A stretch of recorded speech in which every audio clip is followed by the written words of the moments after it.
Happy Halloween, everybody. Normally I'd cover a dark topic or an unusual goings-on for my videos, but I didn't go looking for this one. This one found me. I get people direct messaging me on Twitter from time to time with video ideas. Not many people, but enough people to give me an idea of what people would be interested in seeing.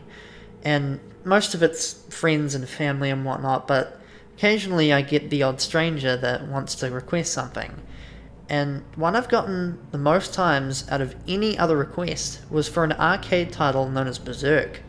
I tried to ignore it, seeing as I was well aware of the disturbing history behind the game, but I just couldn't ignore it because 3 days ago I walk into a second-hand shop with my girlfriend and lo and behold, on the shelf was a copy of Berzerk for the 2600. And if you think I'm pulling your leg or something, here's footage of me holding it. Well, I knew it was some kind of a sign of some sort, and while I was a little hesitant at first, I bought it. And yeah, that's the copy of it I'm holding right now. Prior to this recording, I actually had never even played the game. I knew a lot about it, but this was new territory for me. But before I get into the whole thing, I want to present you with the history of the game. Berzerk came out in arcades in 1980, before it was ported to home consoles, beginning in 1982 with the Atari 2600. Apart from Atari consoles, there was also a version for the Vectrex in 1982. It was published and manufactured by Stern Electronics, which were notable for their contributions to the pinball industry. I thought it would be interesting if I checked out the Wikipedia page for the game, even though I generally like to abstain from using it as a default source of information, as usually the validity of some of these articles is very questionable. Apparently the initial idea for the game came from a dream by Alan McNeil, who was an employer from a branch of Stern Electronics. He expressed how he had a dream about a monochrome arcade game where he got into battles with robots using lasers and whatnot, which would eventually become the basis for the entire game. The black and white graphics idea was eventually scrapped due to advances in technology. At this point, you guys are probably scratching your heads thinking, well, why the heck would Mimic do a Halloween upload on a jolly arcade game? Well, as you are well aware of, my channel is dedicated to the darker side of things, and the history of this game is as dark as it comes. So much so that I've actually withheld from talking about it before, and I was going to do an episode prior, but I thought it would be in bad taste. Since Halloween is about scaring people, I thought I'd show the scariest thing of all, something real. If I hadn't have found a copy of it in that second-hand shop, I probably wouldn't be writing this script right now. I never in a million years would have even played it prior to this, and there is a good reason for it. As a kid it was superstition. As an adult, it's something much more real. When I was a kid, there was a guy at my primary school named Billy, and Billy used to mess with people by scaring them, telling them stories he had heard from his older peers. One of them was about a video game that would kill you if you lose. As a child, I thought it was horrifying to think that such a thing that would comfort me could actually lead to my downfall.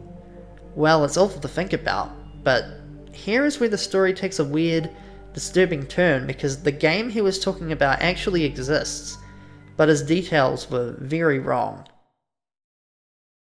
You see, Berzerk has been blamed for the deaths of numerous kids. Both the main deaths I will be talking about are shrouded in some form of mystery, as the details vary from story to story. The first of note would be the passing of Jeff Daly, aged 19. He was playing Berzerk in an arcade in Illinois when he got the high score.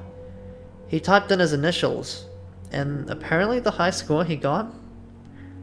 16,660. This all happened somewhere between 1981 to 1982, but what is truly baffling about this is that even though his death was heavily documented in the papers and talked about and whatnot, there was never a funeral. In fact, nobody to this date can actually find the death certificate of the guy to even confirm that he ever existed at all. Some say they found him and can confirm that, but from my research, it doesn't seem concrete enough for me to actually say this kid died. I almost feel like this is bordering into urban legend territory, but I wish it were just urban legends, because he wasn't the only death. The second death is 100% confirmable. Peter Bukowski was 18 years old in October of 1982, when he got the high score twice on 2 different Berzerk arcade machines. This would be his legacy, as he was struck with a fatal heart attack that ended his life instantly. This is the second documented case of a video game killing someone, the first being Jeff Daly, which is questionable. Soon afterwards, gamers started blaming the antagonist of the game, who has since made it onto every worst video game villain's top 10 list you can possibly think of. The character's name?